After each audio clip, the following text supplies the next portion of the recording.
The desert is quiet now. The wind moves softly across the sand, carrying with it a faint whisper of history. The sky above is a canvas of deep twilight, scattered with stars that have watched over this land for thousands of years. Somewhere, far away, a coyote calls out to the night, its voice echoing across canyons and dry riverbeds. This is the setting of our story, a place that seems timeless, still, and eternal, the harsh but beautiful deserts of the American Southwest. It is here that the Apache people lived, moved, and survived. To most who came later, settlers, soldiers, and travelers, this land looked empty and unforgiving. The sun was too hot. The water was too scarce. The nights were too cold. But for the Apache, this land was not empty. It was home. Every hill, every cactus, every dry arroyo carried meaning, memory, and life. They did not see the desert as a place of punishment but as a partner, a teacher, and a protector. Tonight, we will walk slowly into that world, letting the pace of the desert set the pace of our story. There will be no rush. We will trace the footprints of those who came before us, soft prints in the dust, fading with the morning light, and we will ask the question that many have asked before: how did the Apache survive here? How did they find food where there seemed to be none? How did they live where others would have perished? And how, through centuries of change, did they preserve their way of life in a land so demanding? This is not a tale of quick victories or dramatic battles, though such things did happen. It is a slower, quieter story, a story of patience, resilience, and knowledge passed down through generations. It is about listening to the land as much as surviving on it, about moving with the seasons, and about knowing where to go when the rains do not come. If you listen closely, you might almost hear the murmur of voices around a distant campfire, sharing these same lessons under a star-filled sky. The story begins long before maps were drawn, before borders were marked, before railroads and towns appeared on this soil. The Apache were already here, already traveling, already thriving. They were hunters, gatherers, traders, and warriors, but above all they were survivors. They learned from their parents and grandparents how to read the ground for tracks, how to smell the air for rain, how to use every part of the animals they hunted, wasting nothing. These skills were not just practical, they were sacred. To live here was to honor the land. As we begin this journey together, you might imagine yourself standing at the edge of a desert valley just before dawn. The air is cool. The stars are fading and a pale light touches the horizon. Somewhere nearby, a small Apache camp stirs to life. A fire is being coaxed back to flame, and the smell of smoke mixes with the scent of dry sage.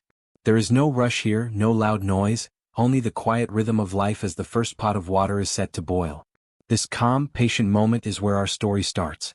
In the chapters to come, we will explore every aspect of this existence, the challenges and the solutions, the dangers and the triumphs. We will meet the land first, learning about its heat and cold, its scarce water and hidden springs. We will walk alongside the Apache as they hunt, gather, cook, and rest. We will sit in silence as they speak to the spirits of the mountains and the wind. And we will follow them through times of hardship, times of change, and times of struggle, watching how they adapted again and again, holding on to their identity. For now, allow yourself to settle into this story. Let the pace slow you down. Let the desert air fill your lungs, let the night sky expand above you. The world outside this moment can wait. We are about to step into a history that moves at its own steady rhythm, a rhythm shaped by wind, by sun, and by the footsteps of those who survived here. This is the story of the Apache, and tonight, we will let their world unfold one quiet layer at a time. Long before the first Europeans set foot on this continent, before the rumble of wagons or the clang of railroad spikes, the Apache already knew the land well. They were not a single group but many closely connected bands, Mescalero, Chiricahua, Jicarilla, Lipan, and others, each with its own paths, its own leaders, its own sacred places. Yet they all shared something deeper, a way of life built on movement, observation, and respect for the desert that surrounded them. Their world did not have fences and it did not have towns made of stone. It was a world where home was wherever the family set up camp, where shelter could be taken down and carried on the back of a horse, where paths were remembered not by written maps but by stories told at night. Life was never still for long. The Apache followed the seasons the way birds follow the wind. When the summer sun grew too harsh, they moved toward higher ground where the air was cooler and the streams still carried water. When winter threatened with its cold, they descended again to the valleys, where the desert kept its warmth a little longer. Imagine for a moment a small Apache camp in such a season of movement. The family works together, gathering belongings and preparing to travel. The sound of poles being lifted, hides being folded, and baskets being packed fills the morning air. Horses, sturdy and sure-footed, are led into place, ready to carry the weight of supplies. Children laugh as they run ahead, excited by the journey, while the elders move more slowly, guiding everyone toward the next camp. There is a rhythm to this life, a rhythm that matches the rise and fall of the sun, the coming and going of rain, and the endless change of the desert. Daily life before the arrival of outsiders was not easy, but it was balanced. Food was never taken for granted, but there was always something to be found for those who knew where to look. The Apache hunted deer, antelope, and rabbits, moving silently and skillfully through the landscape. They gathered roots, berries, and wild plants, including the mescal plant, so important that it gave one of the bands its name, Mescalero. The fibers could be used, the hearts could be roasted for food, and it became a symbol of survival itself. Evenings were perhaps the most peaceful time. After a day of travel or work, the camp would settle into quiet conversation. Fires flickered, casting soft light across faces. The stars above were familiar friends, each one a part of the stories passed down through generations. The elders would speak and the younger ones would listen. Stories of creation, of tricksters, of ancestors who taught them how to live. These were not just tales for amusement. They were instructions, gentle lessons on how to survive in a place that could be both beautiful and unforgiving. Their shelters reflected this lifestyle of constant movement. Known as wickiups, they were made of wooden frames covered with brush, grass, or hides. Light, simple, and quick to build, they provided protection from wind and rain but could be taken down just as easily. This flexibility allowed the Apache to stay one step ahead of danger, whether it was the changing weather or the threat of enemies. Family life was central. The Apache were organized in extended family groups, and decisions were often made collectively, with respect for the wisdom of the elders. Marriage connected not just two individuals but entire families, and children were raised with care and patience, learning skills from a young age, how to track, how to weave, how to ride. In this way, knowledge flowed naturally from one generation to the next, and nothing was written down because it did not need to be. The lessons lived inside the people themselves. The Apache also traded with neighboring peoples long before European goods appeared. They exchanged hides, food, and handmade tools for items they could not easily produce themselves. These encounters were as much social as they were practical, bringing news from far-off places and strengthening bonds between distant bands. This period, this life before outside pressures came, was one of connection to each other and to the land. Every journey across the desert was a renewal of knowledge. Every hunt and every gathering trip was a reminder of the balance that must be kept. To take too much was to risk hunger later. To ignore the signs of the sky was to risk being caught by storms. If we pause here, in this moment in time, we see a picture of a people deeply in tune with their world. Their survival was not a battle against nature but a partnership with it. The desert was not just a backdrop, it was part of the family. The wind carried warnings. The sun told them when to rest. The animals revealed where water might be found. To live well meant to listen carefully, to move with respect, and to never forget that this land could give life but also take it away. And so, when we look at the Apache before contact, we do not just see survivors. We see teachers of a way of life that moves at a slower pace, one that values observation over haste, patience over force. As we move forward into the next chapter, we will look more closely at the land itself, the deserts, the mountains, the scarce rivers, and we will see just how demanding this environment could be. Only then will we truly understand the depth of knowledge and determination it took to live here for centuries.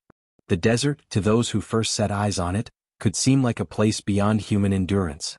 The earth is dry, cracked in places like a parched lip, and the sky seems too big, too empty, stretching endlessly without promise of shelter.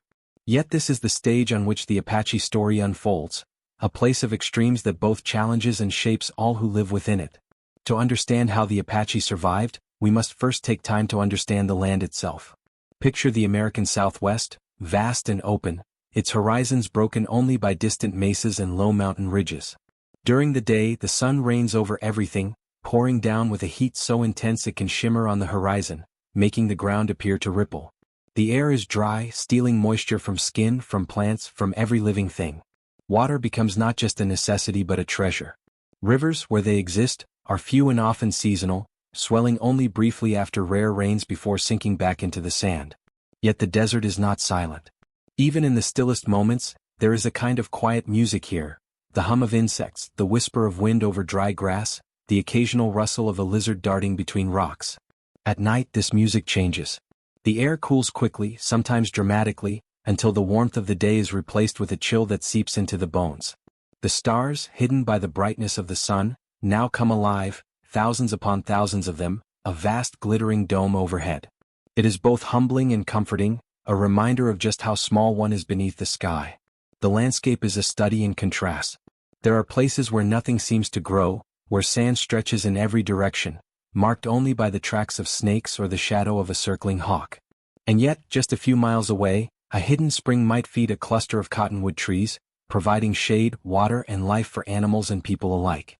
There are deserts of red rock and pale stone, deserts of gravel and scrub, deserts where the only green comes from the spiny arms of cacti standing like watchmen under the sun. Rain is rare here, but when it comes, it transforms everything. A sudden summer storm can sweep across the land in minutes, dark clouds rolling in, thunder echoing against the cliffs, and rain falling so quickly it runs off in small streams and flash floods. The desert drinks deeply, and within days, flowers bloom where before there was only dust. The Apache knew these patterns well, and they timed their movements to take advantage of such moments of abundance. For those unprepared, this environment could be deadly. The heat of midday can cause exhaustion, dehydration, and disorientation. The cold of night can bring shivering and weakness. Shelter must be found, and quickly, before the elements take their toll. Even the plants here seem to warn of danger. Many are covered in thorns or spines, their defenses against animals that would seek their moisture. Some are poisonous if eaten, and others must be carefully prepared before they can be used as food. The Apache, through generations of careful observation, learned which plants could heal and which could harm, which could be eaten raw and which must be roasted, ground, or soaked before they were safe. Animals too are adapted to this harsh land. Jackrabbits leap across the plains, using speed to escape predators. Snakes lie hidden, waiting for the vibration of footsteps. Coyotes move silently at the edge of sight, clever and curious. For the Apache, these creatures were both a source of food and a source of knowledge. The movements of animals could reveal where water might be found, or where danger might be near. Mountains rise out of the desert like islands, offering a change in climate, in plants, and in animals. These sky islands, as they are sometimes called, provided refuge for the Apache during the hottest months. Higher elevations meant cooler air, more shade, and sometimes even streams and springs that ran long after the valleys had gone dry. The mountains also provided places to watch the world below, to see far into the distance, to notice approaching visitors or threats long before they arrived. The desert's challenges shaped the Apache into people of movement, strategy, and patience. They could not simply remain in one place and wait for food or water to come. They had to know where to go and when.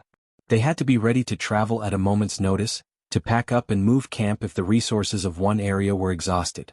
In this way, the land itself became a teacher, and those who did not learn its lessons would not last long.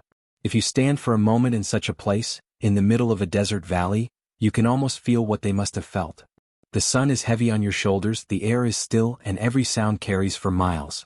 You become aware of how fragile you are, how much you depend on water, on shade, on the next mouthful of food. And then, slowly, you begin to understand the skill it must have taken to make this place not just a challenge to survive but a home. For the Apache, the desert was never just a hostile wilderness. It was a protector as well, hiding them from enemies, giving them places to disappear, making them almost invisible to those who did not know its secrets. What might seem like emptiness to others was full of paths, hiding places, food sources, and routes of escape. This deep knowledge of the land gave the Apache an advantage that would serve them well for centuries, especially when newcomers arrived who did not understand how to read the desert's signs. And so, as we look more closely at this landscape, we see that survival here was not just a matter of strength but of wisdom. The desert demanded respect. It rewarded those who moved carefully and punished those who acted recklessly. The Apache thrived because they listened to the land, its winds, its rains, its silences, and they adjusted their lives to match its rhythms. As we leave this sweeping view of the environment behind and move into the next part of our story, we will begin to look at how exactly the Apache used their knowledge to find food, water, and shelter in a place where others might have seen none. In doing so, we will see ingenuity at work, a kind of quiet genius that turned the harshest of places into a living, breathing home. The desert stretches out in every direction, wide and unbroken, like an ancient ocean turned to stone. To step into it is to step into silence, not an empty silence but a deep, living one filled with distant echoes, the faint hum of insects and the soft whisper of wind moving across the sand. The Apache called this land home, a place others feared but they embraced. To truly understand how they survived, we must take a long, slow look at this place that shaped them. The sun here is both a giver and a taker of life. At dawn, it rises gently, bathing the horizon in pale orange and gold, warming the cold earth and bringing light to the valleys. By noon, it blazes fiercely, making the very air seem to shimmer and dance. The heat can be so intense that rocks grow hot to the touch, and the horizon bends and ripples, tricking the eyes with mirages. To those who do not know its patterns, this heat can be deadly, but to the Apache it was simply another part of the rhythm of life. They rose early, traveling or hunting in the cool of morning, resting during the hottest hours, and moving again when evening shadows lengthened. At night the desert transforms. The temperature drops quickly, sometimes by 30 degrees or more. The ground radiates away the heat it gathered during the day, and the air turns crisp, even cold. The stars come out in numbers that are almost impossible to imagine, filling the sky with a brilliant tapestry. The Milky Way cuts a bright path overhead, and the moon, when it rises, bathes the land in silver light. To sit beside a small fire on such a night, hearing the crackle of wood and the occasional distant howl of a coyote, is to feel at once small and connected, part of a much larger and older world. This land is a place of extremes. Rain is rare, and when it comes, it does so suddenly. Dark clouds gather on the horizon, the wind picks up, and then a curtain of rain sweeps across the land, filling dry washes with rushing water. For a brief time, the desert blooms, carpets of wildflowers appearing almost overnight, painting the ground with yellows, purples, and reds. But the beauty is fleeting. Within days, the flowers wither, the water sinks away, and the land returns to its stark, dry state. The Apache learned to watch the sky carefully, to know when such rains might come, and to take advantage of them when they did. Even in the driest months, there are hidden places where life clings on. Seeps, springs, and shaded canyons where water still trickles or pools. These places were lifelines, and the Apache knew them well. Some of these sources were known only to a few, carefully guarded secrets passed down through families. A person unfamiliar with the desert might walk right past such a spring without ever noticing it, but the Apache saw signs others missed: greener grass, the flight of birds, the tracks of animals. The plants here are just as much a part of the story. The desert is filled with mesquite trees, creosote bushes, yucca, and many kinds of cacti. To an untrained eye, these plants might seem forbidding, spiny, twisted, and dry, but to the Apache they were sources of food, medicine, and tools. The hearts of agave plants could be roasted for nourishment. The pads and fruits of prickly pear cactus could be eaten, once their spines were carefully removed. Yucca roots provided soap. Even the creosote bush, with its sharp smell after rain, could be used for healing. But for all its gifts, the desert could be merciless. Midday heat could cause dizziness and exhaustion if one was not careful. The ground itself seemed to radiate heat upward, baking those who walked across it too long. Water could vanish for weeks, even months, leaving rivers dry and forcing travelers to move on. There were creatures to be wary of as well: rattlesnakes hidden in the shade of rocks, scorpions beneath loose stones, and predators such as mountain lions stalking the high ridges. The Apache were not careless. They learned to step softly, to watch the ground ahead, to read tracks in the dust and move with awareness. The mountains, rising suddenly from the flat plains, offered a different world. Their slopes were covered with pines, junipers, and oaks, their peaks sometimes catching snow in the winter. These higher places were cooler, and they held more game: deer, turkeys, and rabbits, as well as springs and streams that lasted longer into the dry season. The Apache often retreated into these ranges, both for food and for safety. From high points they could look out over miles of desert, seeing who might be approaching, deciding whether to welcome them or vanish before they arrived. If we pause here and simply imagine ourselves standing in this place, we begin to sense what it means to survive here. The sun presses on your shoulders, the wind carries dust into the air, and every sound seems to travel far. You are aware of your thirst, of your hunger, of how far you are from shelter. And then you begin to see what the Apache saw: that every shadow might hide food, that every faint track might lead to water, that the very harshness of the land could be a shield, keeping strangers away. The desert was not just a challenge but also an ally. It protected the Apache by keeping them hidden, by making it difficult for enemies to follow, by offering escape routes through canyons and mountain passes that only those with experience could navigate. What others saw as empty wasteland, the Apache saw as a web of trails, campsites, and refuges. This knowledge was not learned in a single season but over countless generations, passed down in careful words and patient lessons. And so, the desert was both a test and a teacher. It taught patience, for the rain to come, for the game to appear, for the right moment to move. It taught respect, to take only what was needed, to leave water sources clean, to protect the balance that kept life going. And it taught endurance, to face hunger without panic, to face thirst without waste, to face hardship without losing hope. As we leave this sweeping, endless view of the desert behind, we now turn to the question of how the Apache lived here day after day. What did they eat when food was scarce? How did they find and carry water across such vast distances? How did they build shelter that protected them from heat and cold, yet allowed them to remain free to move? In the next part of our journey, we will step closer to the campfires of the Apache and watch how they transformed this knowledge of the land into daily life. Ya version or Zayada descriptive or atmospheric high, Taki listener ka mind relax ho or would desert ko apni imagination me mesus karsake. To survive in the desert meant more than simply enduring it. It meant knowing how to coax food and water from a land that seemed to have so little to give.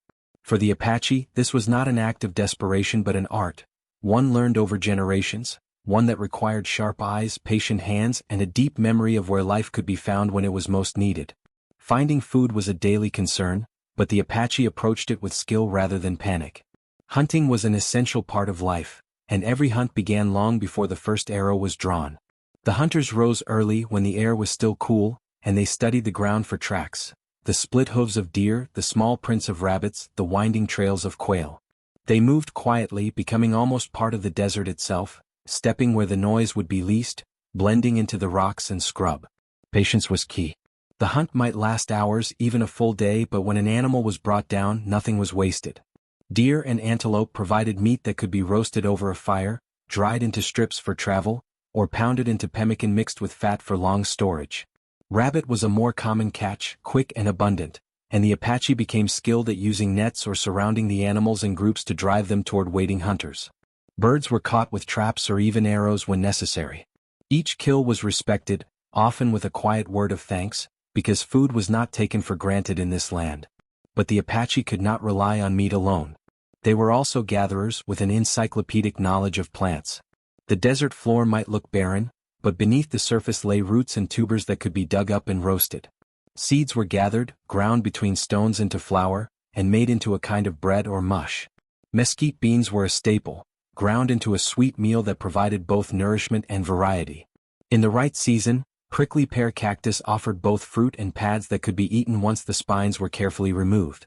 The bright red fruit was sweet and refreshing, a small gift of sugar and water in the hottest months. Agave, sometimes called mezcal, was perhaps the most important plant of all. Its thick hearts were roasted slowly in pits dug into the earth, producing a smoky, nutritious food that could be eaten immediately or stored for later. These roasting pits, some of which can still be found today, were a testament to the care and effort that went into providing for the group. Preparing agave was not a quick task. It required planning, labor, and patience. Yet it sustained the people through lean times, earning it a central place in their culture. Water more than anything was life. The Apache knew where springs flowed, even in the driest seasons. They knew how to find seeps where water gathered slowly in shaded places, and they carried this knowledge as carefully as they carried their weapons. When no surface water could be found, they dug shallow wells and dry washes, reaching down to where moisture still lingered beneath the sand. They drank from cactus when necessary, cutting open the pads to reach the liquid stored within. And always they drank sparingly, conserving what they had, never wasting a drop. Carrying water was just as important as finding it. The Apache used animal bladders, stomachs, or tightly woven baskets sealed with pitch to transport it from one camp to another. These containers were light enough to carry on foot or by horse, allowing the people to move across wide stretches of desert without fear of dying of thirst. Shelter, too, reflected the Apache way of life, simple, portable, and in harmony with the land. The wickiup, their typical dwelling, was a small dome-shaped structure built from a frame of young saplings bent into shape and tied at the top. Over this frame they laid brush, grass, or hides depending on the season. In summer the covering was light, allowing breezes to pass through. In winter it was thickened with additional layers, trapping warmth. Inside the space was just large enough for sleeping and storing essentials. A fire might be built near the entrance to keep away the night chill, and smoke would slip out through the gaps in the roof. What made the wickiup remarkable was its portability. It could be taken down quickly and rebuilt just as easily, allowing the Apache to move whenever they needed to follow game, seek water, or avoid danger. In this way their homes never tied them to a single place. The desert was their home and they carried their shelters like a turtle carries its shell, always ready to go, always free. Even the arrangement of a camp was practical and thoughtful. Wickiups were placed in a circle or semicircle, with space for fires in the center, children playing nearby, and horses tethered a little distance away where they could graze safely. The entire camp could be packed up in a short time, leaving behind almost no trace, a valuable skill when living in a land where being invisible could mean survival. Life was not without its hunger or thirst, but there was a rhythm to it, a balance. A good hunt meant there would be enough food to share, to dry, to store. A well-timed move to a new valley meant the group might find fresh water and new plants to gather. The Apache knew that survival depended not on conquering the land but on moving with it, flowing like water around obstacles, following the path that nature allowed. As the fire burned low in the evenings, the people rested in the glow of their small shelters, bellies full from the day's work, secure in the knowledge that they had what they needed. The desert outside might have seemed vast and empty to a stranger, but to them, it was alive, generous, and full of lessons. And so, as we watch them preparing food, gathering water, and building shelter, we see not desperation but quiet confidence. They did not fight against the desert. They worked with it, learned from it, and trusted it to provide if they did their part. This partnership between people and land was the foundation of their survival, and it prepared them for the greater challenges that were yet to come, challenges that would arrive not from the sun or the sand, but from other people. When we look closely at the Apache way of life, we begin to see that survival was not just about finding food and water, it was also about the careful creation of tools, clothing, and objects that made daily living possible. Each piece of equipment, each garment, each handmade item was crafted with patience and skill, and nothing was wasted. These things were not merely practical. They were part of the Apache identity, quiet reflections of a people who lived simply but with purpose. The tools of the Apache were shaped by the land itself. From stone, they made arrowheads, scrapers, and knives, carefully chipping away flakes until a sharp edge was formed. These tools were used to hunt, to clean hides, to cut meat, to carve wood. Bone was another material that found many uses, sharpened into awls for piercing leather, fashioned into fishhooks, or shaped into needles for sewing. Even wood from desert trees had its place, bent and shaped into bows that were strong yet flexible, able to launch arrows with speed and accuracy. Their baskets were a true art form, and they were as beautiful as they were practical. Coiled tightly from willow or sumac, sealed with pine pitch if needed, they were used for carrying food, storing seeds, even holding water. Each basket told a story in its patterns, geometric designs that had meaning known to the maker. The work was done with care, and the result was something both durable and pleasing to the eye. When one thinks of life in the desert, it is easy to imagine struggle and scarcity, but these baskets remind us that there was also time for beauty, for quiet concentration, for making something that would last. Clothing was designed not for fashion but for survival. The Apache wore soft moccasins made from deer hide, stitched to fit the foot closely, allowing them to move silently over rocks and sand. In colder weather, leggings and shirts made from tanned hides provided warmth. Women often wore simple dresses of buckskin, decorated with fringe or beads when available. Men might wear breechcloths and shirts, light and easy to move in.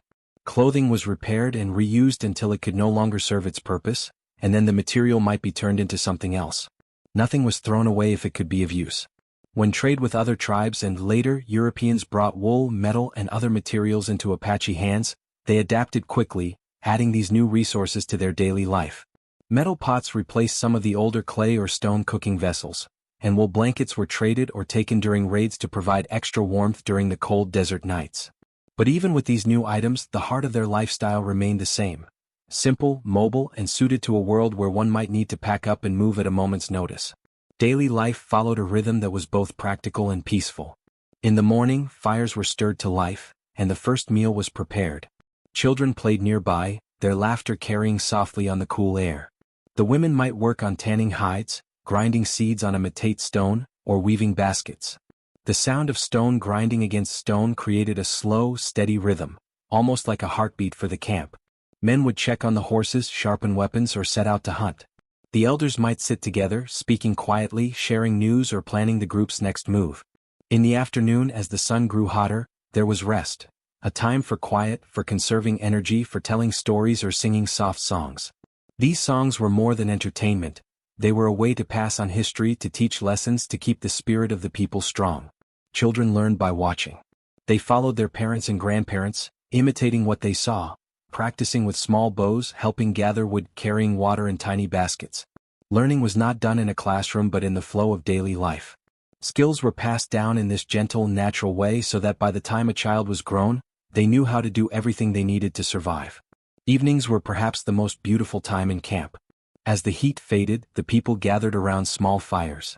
The smell of roasting meat or mezcal filled the air. Stars slowly appeared overhead, one by one, until the sky was full of them. This was the time for stories. The elders might tell of how the world was made, or of heroes and tricksters, or of battles fought long ago. Children would listen with wide eyes, and even the adults would fall silent, letting the words paint pictures in their minds. These moments bound the group together, giving them a sense of who they were and where they had come from. Sometimes there would be dances, small, simple gatherings where the beat of a drum and the sound of voices echoed into the night. These ceremonies were not grand spectacles but intimate acts of connection, linking the people to their ancestors, to the spirits, and to the desert itself. This was daily life, quiet, cyclical, full of work but also full of meaning. Every task was tied to survival, but it was done with patience and often with a sense of reverence. Whether grinding corn, sewing a moccasin, or watching the horses at dawn, there was a mindfulness in their actions. In a land where mistakes could cost dearly, nothing was done carelessly. And so, when we think of the Apache, we must picture not just warriors or hunters, but families living together, teaching, laughing, creating. Their tools and clothing were not just functional, they were expressions of a people who understood their environment and shaped their lives to fit it perfectly. As we move forward into the next part of our story, we will see that this daily rhythm was not only practical but spiritual. Every hunt, every gathering trip, every fire lit beneath the stars was part of a deeper connection to the land and its spirits. In the next section we will explore that spiritual bond, and discover how the Apache saw the desert not just as a place to live, but as a living presence, a teacher, a guardian, and a source of wisdom. For the Apache, survival was never just a physical challenge, it was also a spiritual journey. To live in the desert was to live in conversation with forces greater than oneself. The land was not simply background, not merely a stage for human activity.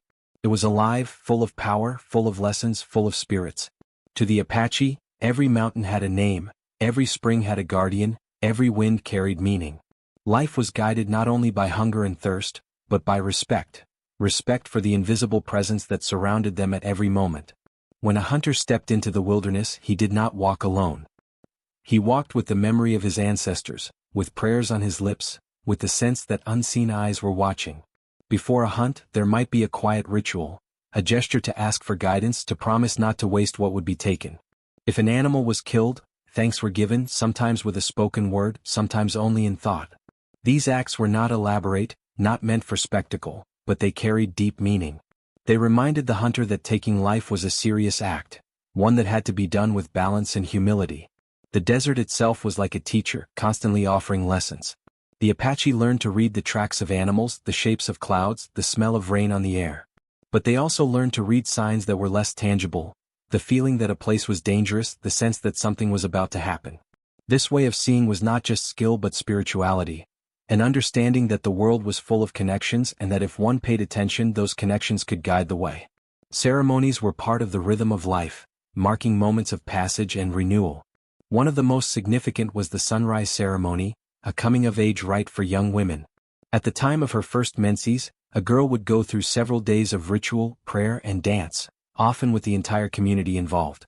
She would rise before dawn, face the rising sun, and take part in chants and blessings meant to connect her to the spirit of Changing Woman, a central figure in Apache belief. Changing Woman represented life, growth, and the turning of the seasons, the eternal cycle of change.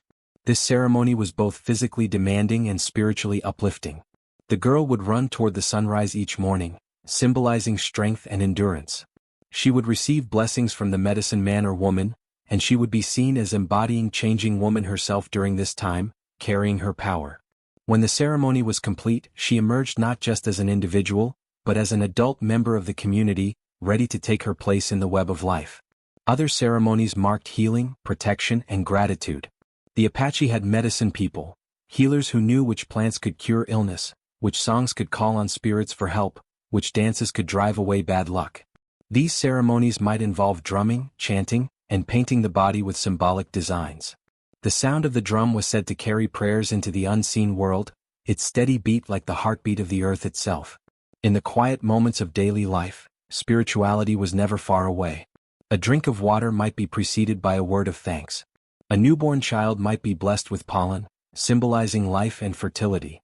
The four directions, east, south, west, and north, each carried meaning, and turning to face them could be a way of aligning oneself with the universe.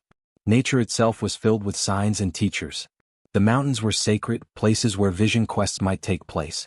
A young man seeking guidance might spend days alone in the high places, fasting, praying, waiting for a dream or a vision that would show him his path. Such visions were not just personal, they were messages meant to guide the whole community. Even the smallest creatures were part of this spiritual landscape. The eagle was revered for its strength and its closeness to the sky. The coyote was a trickster, a teacher through mischief, reminding people not to take themselves too seriously. Thunder and lightning were powerful forces, both feared and respected, seen as the voices of the spirits. At night, the firelight became a place of reflection. Stories told around the fire were more than entertainment. They were moral lessons, explanations of why the world was the way it was, reminders of what had happened in the past. These stories kept the people connected to their history and to the wisdom of those who had gone before. The spiritual world was not separate from the physical one. It was woven into every moment, into the way a camp was laid out, into the way food was prepared, into the way a journey was begun. To ignore these connections was to risk imbalance, and imbalance could lead to misfortune. And so, as we sit with the Apache in this quiet place, we begin to understand that their survival was as much a matter of spirit as of body. They endured because they believed the land was with them, not against them. They moved carefully because they knew the land was watching. And they prayed not for abundance beyond their needs, but for harmony, for the rains to come at the right time, for the herds to be healthy, for their children to grow strong. This spiritual connection gave them resilience. When hardships came, and they always did, the Apache could draw strength from the knowledge that they were part of something larger. The land had sustained their ancestors, and it would sustain them too if they honored it. As we prepare to move into the next part of our story, we will see how this deep sense of connection shaped the Apache's relationships not just with the land but with others. Their ties to neighboring tribes, their trade, their alliances, and even their conflicts were guided by the same sense of balance and respect. In the next section we will step out of the camp and into the wider world, where other peoples shared the desert, sometimes as friends, sometimes as rivals, and where the Apache's way of life was both challenged and strengthened by these encounters. Life in the desert was never lived in complete isolation. The Apache may have been skilled at vanishing into the mountains or blending with the land, but they were never entirely alone. Across the wide deserts and rugged hills lived many other peoples. The Pueblo communities with their villages of adobe and stone, the Navajo herders in the north, the Ute, Comanche, and other tribes who roamed the plains. The story of the Apache was always intertwined with the story of these neighbors, sometimes in friendship, sometimes in rivalry, and sometimes in quiet watchfulness from a distance. Trade was one of the earliest and most peaceful forms of contact.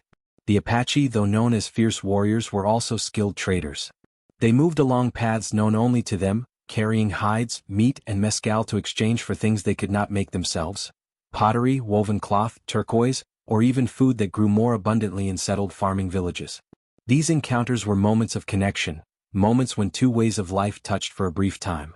Picture such a scene: a small group of Apache arriving quietly at the edge of a Pueblo village. The air is warm, the sound of children playing drifts through the still afternoon. The traders wait patiently until they are welcomed. There are handshakes, nods, sometimes shared food. Goods are laid out on blankets and bargaining begins. It is not hurried, it is measured and polite. Each side knows what the other has to offer, and by the end of the meeting both have what they need. These exchanges were not just economic. They were also a way to share news, of rains coming, of trouble brewing, of distant events that might one day reach this part of the desert. Through such visits, the Apache learned about their neighbors and their neighbors learned about them. Trust could be built, slowly, over seasons and years, and sometimes alliances formed, temporary perhaps, but valuable when danger threatened. But life was not always peaceful. Resources were limited, and when hunger struck, when game grew scarce or droughts lasted too long, tension could rise. Raids were sometimes carried out, quick strikes meant to capture food, animals, or goods. To the Apache, raiding was not merely theft, it was a way of balancing survival, a way of redistributing what was needed. They became experts at swift movements, striking like shadows and then disappearing into the hills before a response could be made. This ability to appear and vanish was legendary. Enemies would speak of how the Apache seemed to come from nowhere, how they could travel swiftly across the roughest country, how they left almost no trace. To their allies this was a sign of skill and cunning, to their foes it was a cause of fear. Yet even in conflict there was a kind of code. Raids were usually quick, intended to take supplies rather than destroy lives. Prolonged battles were rare, for the Apache valued mobility above all else. To stay and fight too long was to risk being surrounded, to risk losing the freedom that was the very core of their way of life. Some tribes became frequent rivals. The Comanche to the east, for example, whose power grew with the coming of the horse. There were times when Apache groups were pushed from their hunting grounds, times when they were forced to retreat deeper into the mountains. Yet there were also moments of adaptation, of finding new routes, new ways to survive. The relationships were complex, never purely hostile or purely friendly. The same group that might fight in one season might trade in the next. The desert itself seemed to encourage this flexibility. One could not afford to make permanent enemies when the need for water or food might one day bring you back to the same spring, the same valley. There were also times of mutual aid. When famine struck one group, another might share what they had, knowing that the favor might one day be returned. These acts of generosity were not forgotten. They became part of the stories told at night, part of the collective memory that guided future choices. Through all of this, the Apache remained watchful and careful. They valued information. Scouts moved ahead of the group, watching for danger, listening for signs of strangers. Camps were placed with strategy in mind, near water but hidden enough to avoid easy detection. Even in moments of rest, there was always an ear turned toward the horizon, always an awareness that others shared this land. This constant interaction with neighbors, through trade, through rivalry, through quiet coexistence, shaped the Apache character. It made them cautious but also diplomatic, ready to talk when talking was possible, ready to act when it was not. It kept them adaptable, teaching them that alliances could shift, that today's enemy might be tomorrow's partner. And so, when we think of the Apache before the arrival of Europeans, we must imagine a network of relationships, a web of connections across the desert. They were not isolated bands wandering aimlessly, but part of a living, breathing world of tribes and communities, each with its own needs and dreams. As we leave this chapter of neighborly exchange and occasional conflict, we step toward a moment when everything would begin to change. The arrival of Europeans would bring new goods, new opportunities, but also new dangers. Horses and guns would alter the balance of power. Diseases would spread silently through villages and camps. Pressures would mount as outsiders began to claim the land for themselves. In the next section we will see how the Apache faced this new challenge, how they responded when strangers came from across the ocean, carrying both gifts and threats, and how their knowledge of the land became their greatest weapon in the struggle to remain free. Change did not come to the Apache all at once.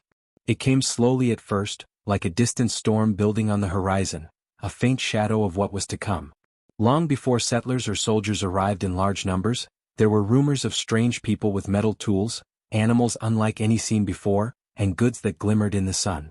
The first contact with Europeans, the Spanish, brought curiosity as much as caution. Imagine the scene, a small group of Apache hunters spotting travelers in the distance, their horses kicking up dust. Horses themselves were a wonder, for before the Spanish brought them, the Apache had none. To see a man riding such a powerful creature must have been astonishing, as if man and animal had merged into one being. Over time, the Apache not only acquired horses but mastered their use, becoming some of the finest horsemen in the Southwest. Horses changed everything. They allowed the Apache to travel farther, hunt more effectively, and move their camps more quickly. They became a symbol of wealth and freedom. Yet along with horses came new dangers. The Spanish were not simply traders or visitors, they were colonizers. They built missions, forts, and settlements. They sought to convert native peoples to Christianity, to bring them under Spanish control, to turn them from their old ways. For some tribes, this meant moving into missions, farming under the watchful eye of priests. But for the Apache, who valued mobility and independence, this was a threat to their very way of life. They resisted. The first conflicts were small: raids against Spanish livestock, attacks on missions, skirmishes with soldiers. The Spanish responded with force, sending patrols to punish raiders, capturing Apache and taking them back to settlements. And so began a cycle that would last for generations: raid and counter-raid, attack and retreat. Disease too became an invisible enemy. Smallpox, measles, and influenza traveled faster than horses, spreading from village to village, leaving sickness and death in their wake. Entire bands were weakened. The Apache, who had survived drought, famine, and predators, now faced something they could not see: could not fight with bow or spear. It was a quiet devastation, and yet even then they endured. As the years passed, Spanish settlements grew, and more travelers crossed Apache lands. Trade routes brought wagons, cattle, and goods, but also soldiers and settlers. For the Apache, this was a time of constant adjustment. They learned to take what they needed from the newcomers: horses, iron tools, guns when possible, but to avoid being caught or trapped.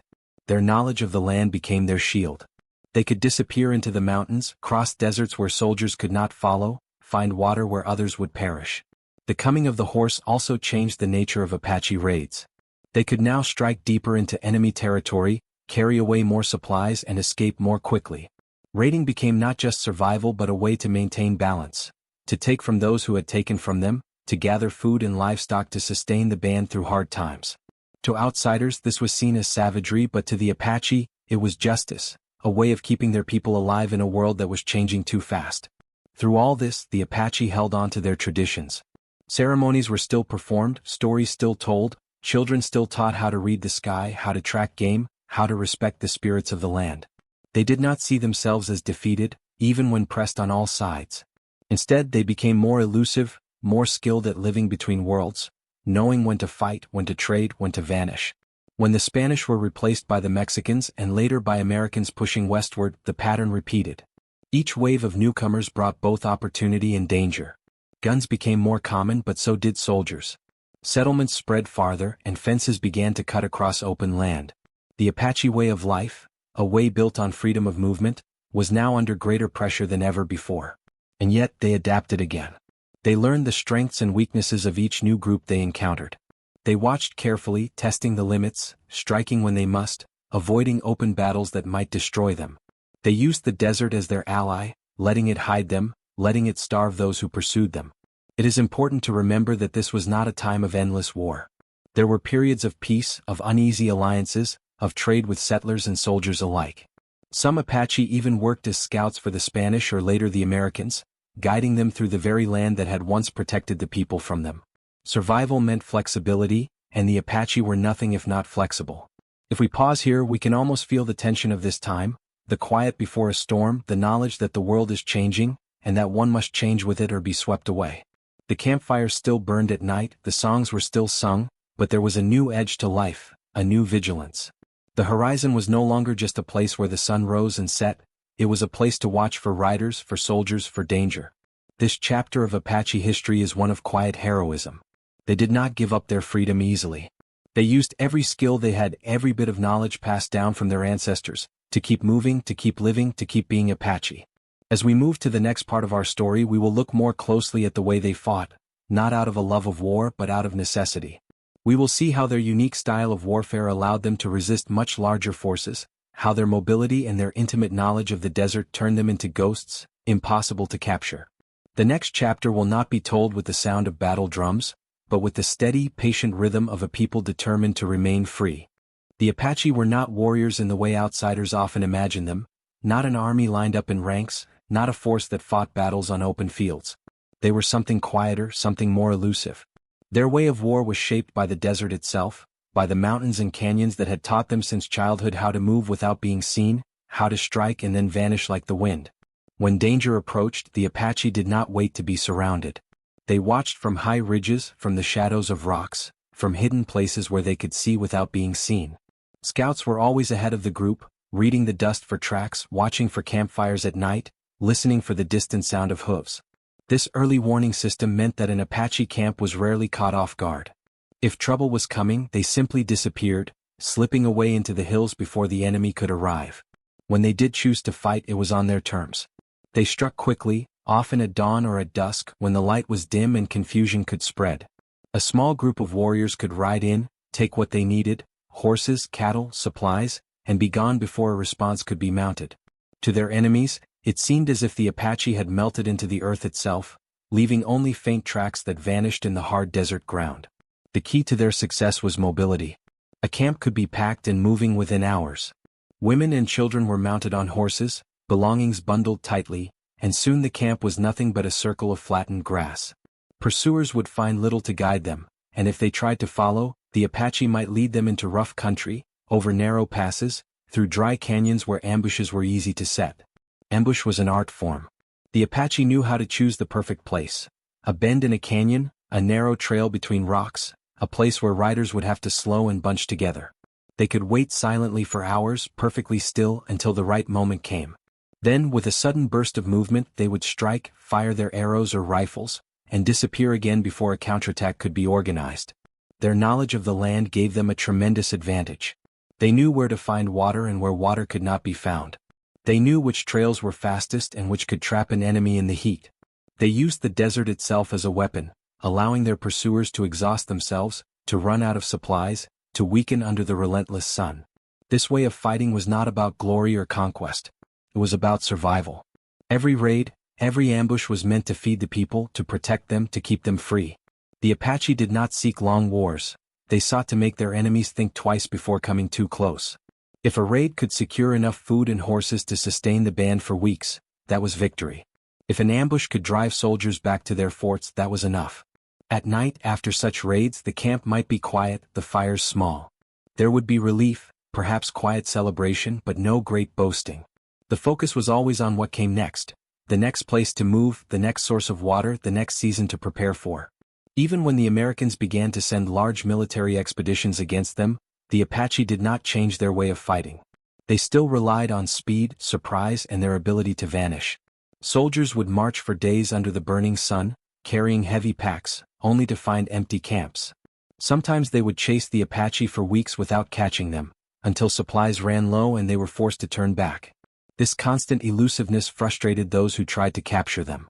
Reports spoke of how the Apache could ride all night, how they could cover incredible distances in a single day, how they seemed to know every spring and hiding place. These were not accidents. They were the result of lifetimes spent learning every detail of the land, passing that knowledge down from parent to child. The Apache also knew the value of intelligence. They watched their enemies carefully, learning their habits, their weaknesses, their routes. Sometimes they would capture a horse or a mule just to find out where the soldiers had been. They might let a supply train pass unchallenged, only to strike on its return journey when the guards were tired and the wagons nearly empty. This style of fighting is often called guerrilla warfare today, but for the Apache, it was simply the natural way to fight in their land. It was the way that allowed them to survive for so long against forces much larger than themselves. And yet, for all their skill, the pressure never stopped. More settlers came, more soldiers were sent, forts were built deeper and deeper into Apache territory. Each year, the space to roam grew smaller, the time to decide grew shorter. The struggle was no longer just about defending one camp or one hunting ground, it was about defending a way of life that had existed for centuries. If you imagine sitting by their fire during this time, you might feel the weight of this challenge. The night sky would still be full of stars, the desert wind still cool, but the conversations would be about more than hunting or gathering. They would be about scouts sighting soldiers in the distance, about rumors of new forts, about the decision of whether to fight or move again. This was a time of constant vigilance, constant calculation. To remain free meant never letting one's guard down, never staying in one place too long, never forgetting that the desert was their ally, but also that it could become a trap if they were careless. As we move forward, we will see how this long struggle built to its final and most dramatic moments. The campaigns against leaders like Victorio and Geronimo, the long pursuit that would eventually lead to the last of the Apache Wars. But even then, as the conflict grew more intense, the heart of the story remained the same. A people refusing to give up, using every ounce of their knowledge, their courage, and their endurance to remain who they were. As the years passed, the struggle between the Apache and the newcomers grew heavier, slower, almost like the weight of a long, unending season. The raids and counterattacks that had once been brief flashes of conflict became longer campaigns. Soldiers built more forts, and the space where the Apache could roam freely grew smaller with each passing year. The mountains that had once been safe havens began to feel like traps, surrounded on every side by patrols. This was the era of the great leaders, men whose names would echo far beyond the desert. Victorio, Cochise, Nana, Geronimo, these names are remembered not just for battles fought, but for the stubborn will to keep living free even when it seemed impossible. Each of these leaders carried the burden of their people's survival. They had to decide when to fight, when to flee, when to negotiate, and when to hold out in the hills. Victorio, a chief of the Warm Springs Apache, led his people in a determined resistance during the late 1870s. Time and again he slipped through the grasp of the U.S. Army, moving his band from the deserts of New Mexico into the mountains of Mexico and back again.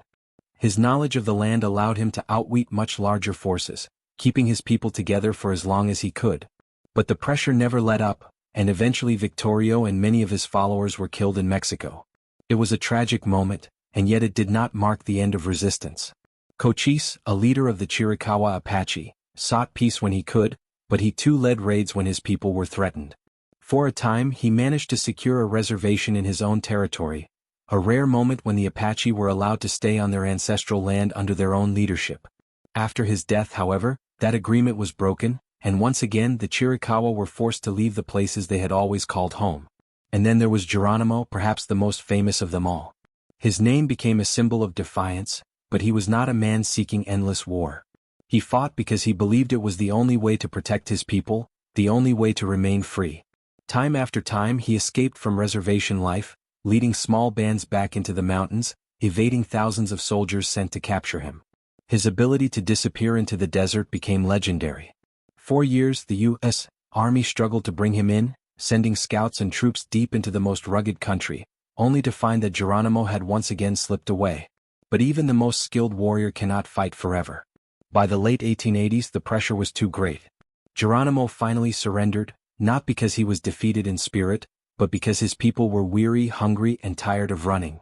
His surrender marked the end of what are often called the Apache Wars, nearly 3 decades of resistance. For the Apache, however, the struggle did not end with the laying down of arms. It simply changed form. Now came the hardest chapter of all, the forced relocations. The Chiricahua were taken far from their homeland, sent first to Florida, then to Alabama, and finally to Oklahoma.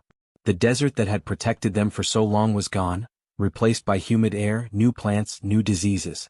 Many died in these new lands, far from the mountains they loved. Reservation life was not freedom. The Apache were told when to plant, when to work, when to gather for rations. Soldiers watched over them, and leaving without permission could mean punishment or death. For a people whose identity was tied to movement, this confinement was a deep wound. It was not just their bodies that were held, it was their very way of being. And yet, even here, even in this most difficult time, the Apache endured. They found ways to keep their culture alive. Ceremonies were still performed, sometimes in secret. Stories were still told to the children, keeping alive the memory of the mountains, the rivers, the trails. Skills like basket weaving, beadwork, and traditional healing continued, quiet acts of resistance against forgetting. Over time, life on the reservations changed. Some Apache learned new trades, built schools, adapted to farming, or became skilled ranchers. Others served as scouts for the army, using their knowledge of the land to guide the very soldiers who had once hunted them. This was not betrayal, it was another way of surviving, of providing food and safety for their families in a world that had shifted beyond recognition. There was grief, yes, grief for the land left behind, grief for the freedom that had been lost, but there was also a fierce determination to remain Apache. Language was taught, songs were sung, prayers were whispered. The people did not vanish. They carried their history within them, like an ember kept alive through a long night, waiting for the dawn. If we imagine ourselves there, standing on the edge of a reservation at sunset, we might see small fires burning, hear the faint murmur of voices, the laughter of children at play. The desert is far away now, but in their minds, in their hearts, the Apache still walk its trails. They still hear the wind through the canyons, still feel the cool of mountain streams. The land lives within them, as much a part of their identity as their own names. This chapter of forced change was painful, but it was not the end. The Apache adapted, as they always had, to the new world. They found ways to weave the old and the new together, carrying forward the strength that had allowed them to endure so much. As we move toward the closing moments of our story, we turn our attention to reflection, to the lessons the Apache offer us about resilience, patience, and the power of living in balance with the world around us. The final part of our journey will not be about war or hardship, but about what remains, the quiet strength that continues to this day, like the desert wind that still whispers across the land. The fire is low now. The night is quiet except for the soft sound of wind moving through the grass, carrying with it the scent of earth that has cooled under the stars. The long journey of the Apache, from free-roaming bands across the desert to warriors fighting for their way of life, to survivors enduring the hardships of relocation, has brought us to this still moment. When we look back across the story, what we see is not only a history of hardship but a history of remarkable endurance. The Apache were shaped by one of the harshest landscapes on Earth, and in turn they shaped themselves into a people capable of living with it, not against it. They read its signs, learned its moods, and trusted its rhythms. Their survival was not a battle of domination but a dance of understanding, a partnership between people and land that lasted for centuries. Even when storms of change came, Spanish conquest, Mexican settlement, American expansion, the Apache adapted. They used the horse to become faster, they used the mountains to stay hidden, they used the desert to outlast their enemies. And when at last the war for freedom could no longer be fought with weapons, they fought with memory, with culture, with the determination to keep being who they were even when confined to reservations far from home. The desert still remembers them. If you stand in those empty valleys today, you might still feel their presence. The trails they once followed are still there, winding between cactus and rock. The springs they guarded still bubble quietly from the ground. The canyons that hid them still echo with the sound of wind. In these places, the past feels close, as if you could reach out and touch it. Their story reminds us that survival is not only about strength. It is about patience. The patience to wait out the heat of the day, the patience to watch for the right moment to act, the patience to keep walking when the journey seems too long. It is about knowledge, the knowledge of where to find water, which plants will heal, which trails lead to safety. And it is about connection, to family, to ancestors, to the land itself. In our modern world, where life often feels rushed and disconnected, the Apache teach us the power of slowing down, of listening, of paying attention.